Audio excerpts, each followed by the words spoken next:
On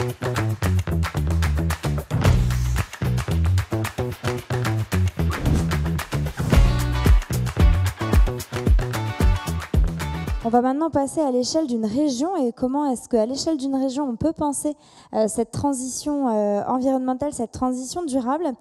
On est très honoré de recevoir cet après-midi Franck Leroy, président de la région Grand Est.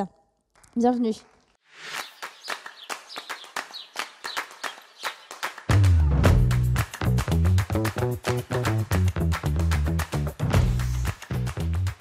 Bonjour à tous. Je reconnais quelques élus de ma région au passage. Ravi d'être ici parmi vous pour vous parler de la manière dont notre région, la région Grand Est, s'est engagée, j'allais dire, très fortement dans la transition écologique. Un mot sur la région Grand Est. Comme son nom l'indique, elle est à l'Est. Elle va de Strasbourg à Charleville-Mézières, grosso modo, en passant par Mulhouse, en descendant vers Troyes. Elle a cette caractéristique d'avoir 750 km de frontières avec la Belgique, le Luxembourg, l'Allemagne et la Suisse. On a l'exclusivité de la frontière allemande. Ce n'est pas neutre quand on sait l'importance des relations qui existent entre la France et l'Allemagne. Elle est évidemment 5,5 millions d'habitants. C'est la région de France qui compte le plus de communes, 5121 communes, donc énormément de territoires ruraux, et puis quelques grandes agglomérations, Strasbourg, Reims, Mulhouse, Nancy, Metz, et j'en passe. Pourquoi cette région s'est-elle engagée avec autant de détermination dans la transition écologique? Pour plusieurs raisons. D'abord parce que quand le législateur nous a demandé d'élaborer un schéma régional d'aménagement, de développement durable et d'égalité des territoires, les fameuses RADET dont tous les élus ont entendu parler, on s'est emparé du sujet à l'époque, on a très largement ouvert la concertation, on s'est associé dès le départ avec le GIEC et avec d'autres, et donc on a pu intégrer peut-être avant d'autres les perspectives climatiques. Et quand on mesure ces perspectives climatiques, et quand surtout on les vit, puisque à partir de 2019, on a vécu quasiment 4 années de sécheresse terribles, plus une année où on était dans la fameuse goutte d'eau, où là, j'allais dire, les événements climatiques ont été d'une telle violence qu'il y a eu des dizaines de morts côté allemand, puisque les rivières qui arrivent en Allemagne partent de chez nous. On s'est rendu compte qu'il se passait quelque chose et qu'il fallait impérativement s'emparer de cet enjeu. Je vous donne quelques exemples. 2022, température moyenne en Grand Est, 3,5 degrés de plus qu'un été normal. La moitié des rivières à sec, des cours d'eau à sec. Dans la viticulture, vous imaginez l'apparition de nouvelles maladies qui ravagent parfois les vignes. On voit ce qui se passe dans le Bordelais aujourd'hui. Dans l'agriculture, des chutes de rendement. Les capacités de transport du Rhin, qui est quand même l'un des premiers fleuves transportés en Europe, obligé de baisser de 40 à 50%. Bref, la capacité de production hydroélectrique qui chute de 40%. On a donc en 2022 l'été cauchemardesque qui laisse entrevoir ce que le réchauffement climatique nous prépare. Et donc évidemment, on a entrepris dans tous les secteurs une analyse de ce qu'il fallait engager. On sait que, par exemple, et les agriculteurs le savent, que le modèle agricole doit changer totalement. La ressource en eau sera de plus en plus rare. Elle tombera essentiellement l'hiver et pas du tout l'été. Ça veut donc dire qu'il faut remettre en question tout le modèle agricole. La viticulture est ni plus ni moins en train de penser à changer ses cépages, à les faire évoluer par des techniques de greffage qui sont développées depuis 20 ans, mais qui vont se développer. Il faut quasiment replanter nos vignobles dans les 30 ans qui viennent. Et quand dans ces vignobles, il y a le champagne, il y a les vignobles d'Alsace notamment, c'est pas rien parce que les enjeux économiques sont excessivement élevés. Quand on se rend compte que passé 38 degrés, 39 degrés, les trains ont du mal à circuler parce que la dilatation des rails crée des problèmes de transport et crée du danger, on se rend bien compte qu'on est devant un enjeu absolument colossal qui ne va laisser, qui va n'épargner personne. L'habitat, comment, je vous donne un chiffre que le GIEC nous a annoncé, qu'il a confirmé depuis, en 2050, dans le Grand Est, les pics de canicule pourront être à 55 degrés. Est-ce que vous imaginez ce que représente 55 degrés? Si on se rappelle la canicule de 2003 qui a tué malheureusement 17 à 18 000 personnes, on n'était pas à 40 degrés, on était à 39 degrés 5. 55 degrés, c'est quasiment invivable. Ça veut dire qu'il faut transformer pratiquement tous les logements, toutes les villes, qu'il faut réintroduire la nature dans la ville pour combattre les îlots de chaleur, qu'il faut repenser son rapport au sol, son rapport à l'eau, à la ressource en eau. Et donc c'est la raison pour laquelle on a engagé dès 2019 un chantier extrêmement important et on vient le 6 juillet dernier de contractualiser avec l'État pour appliquer la planification écologique que le secrétariat général à la planification écologique auprès du Premier ministre a engagé. On vient de s'engager à nouveau pour une déclinaison territoriale de cette transition écologique. C'est extrêmement engageant dans tous les domaines. Notre modèle énergétique est à changer. On a la chance d'avoir aujourd'hui encore 3 centrales nucléaires dans notre territoire. On est un territoire qui est plutôt exportateur en dehors de ses frontières d'énergie qu'en besoin d'énergie. On est aujourd'hui axé très fortement sur le développement des énergies renouvelables. Et quand je parle d'énergie renouvelable, je balaye tout le spectre des énergies renouvelables.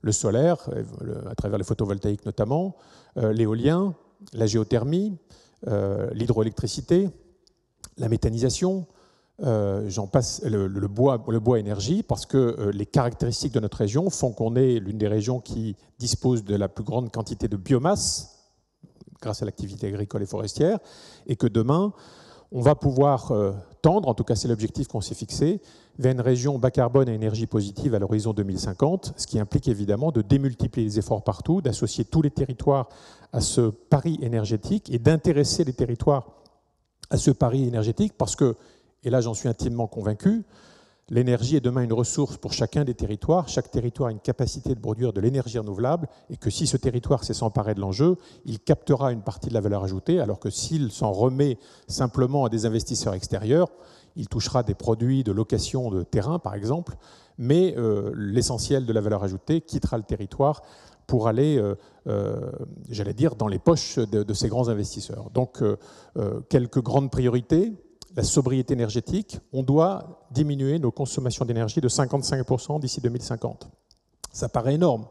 En même temps, au cours de l'hiver dernier, on s'est rendu compte qu'on a baissé de 10% notre consommation d'énergie par des efforts multipliés. Et puis, l'introduction des normes thermiques qu'évoquait François tout à l'heure va produire ses effets au fil du temps. On sait aujourd'hui parfaitement construire des bâtiments qui sont neutres en énergie, qui sont même positifs en énergie. On a à Strasbourg l'une des premières tours qui s'appelle la tour Elitis, qui existe depuis 5 ans maintenant, et qui, à la fin de l'année, rend à chacun de ses locataires plus d'argent que ce qu'ils ont consommé en énergie toute l'année. Ça veut dire qu'on sait aujourd'hui construire des immeubles qui produisent plus d'énergie qu'ils n'en consomment au quotidien, ce qui veut dire que ces techniques doivent se diffuser, doivent, j'allais dire, ruisseler un peu partout, que ce soit dans les territoires très urbains ou dans les territoires plus ruraux, mais la technologie nous permet d'y arriver. Donc la sobriété, c'est un objectif qui est atteignable. Dans le même temps, sortir des énergies carbonées, ça veut dire évidemment substituer au mix actuel qui est nucléaire, énergie fossile, principalement un mix nucléaire, énergie renouvelable. On a aujourd'hui 30% du mix énergétique de notre région, et on est la première région française, qui la part de 30% est la part des énergies renouvelables, et ça ne fait que croître d'année en année, ce qui pose des problèmes de raccordement, ce qui pose des problèmes évidemment pour RTE et Enedis qui doivent aller chercher cette énergie chez les nouveaux producteurs d'énergie. Ça prend parfois un peu de temps, mais en tout cas, le pli est pris. On a également évidemment le chantier de l'économie circulaire. L'économie circulaire, c'est, comme le dit le président de Veolia à propos des déchets, les déchets sont les mines de demain. L'économie circulaire, c'est aussi un trésor parce qu'on y trouve de la chaleur fatale et les seules capacités de récupération de la chaleur fatale permettrait de faire face, par exemple, à quasiment 20% des besoins de l'industrie dans notre pays. Autant dire qu'on a 20% d'énergie qui, aujourd'hui, part dans l'atmosphère. Si elle était récupérée pour aller vers des réseaux de chaleur, pour aller chauffer des entreprises ou autres, on peut arriver à un tel défi. Et donc, vous voyez quelques-unes des illustrations des actions que nous menons. Ces actions, elles doivent évidemment se décliner dans tous les domaines de la vie quotidienne. L'habitat dans des villages, dans des grandes agglomérations, les transports évidemment. On discute aussi aujourd'hui beaucoup de transition énergétique dans les transports. Ça va se traduire évidemment par le développement des mobilités douces. Ça intéresse évidemment les agglomérations, toutes celles et ceux qui sont persuadés que, j'allais dire, la part du vélo, la part de la marche et du vélo, demain devra attendre vraisemblablement entre 25 et 30% dans nos villes, là où aujourd'hui, on est plutôt entre 5 et 7%. Et même une ville comme Strasbourg, qui est une ville plutôt exemplaire à la matière, a du mal à dépasser les 11% de la part du vélo dans les circulations métropolitaines. Donc évidemment, un travail important à faire. On travaille évidemment sur les trains du futur. Ces trains du futur sont des trains qui vont retourner dans nos campagnes, parce que ce sont des trains à batterie, des trains beaucoup plus légers. Et c'est une entreprise du Grand Est, l'entreprise Lor Industrie, qui a développé un concept qui s'appelle Drezy, qui dès l'année prochaine va circuler sur nos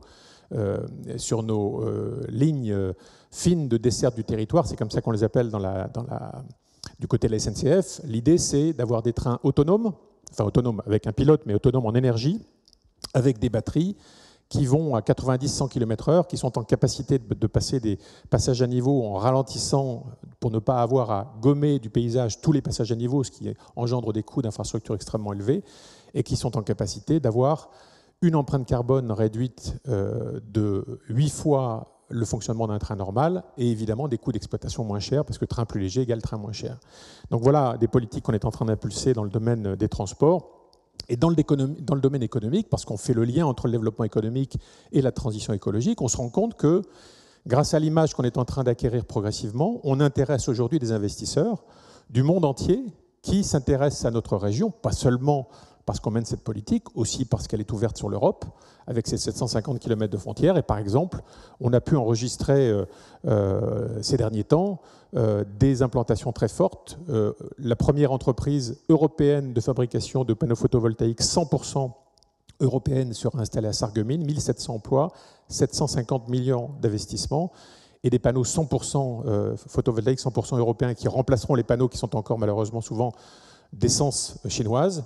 Les deux grands espoirs, les deux grandes entreprises capables de gérer à 100% le recyclage du déchet plastique seront installées chez nous. C'est Carbios et Celoop, c'est des groupements d'entreprises internationaux parfois. Et donc on se rend compte qu'en ayant finalement cette signature environnement-écologie, loin d'effrayer le monde de l'industrie, on intéresse ce monde de l'industrie. C'est la raison pour laquelle on pense qu'il est parfaitement compatible, et c'est une question qui fait l'objet de nombreux débats, de penser développement économique et transition écologique. C'est le pari que nous avons fait. Je crois que mon temps est écoulé. Voilà, je ne vais pas être plus long. Je suis à votre disposition, évidemment, si vous aviez besoin de renseignements. Merci beaucoup.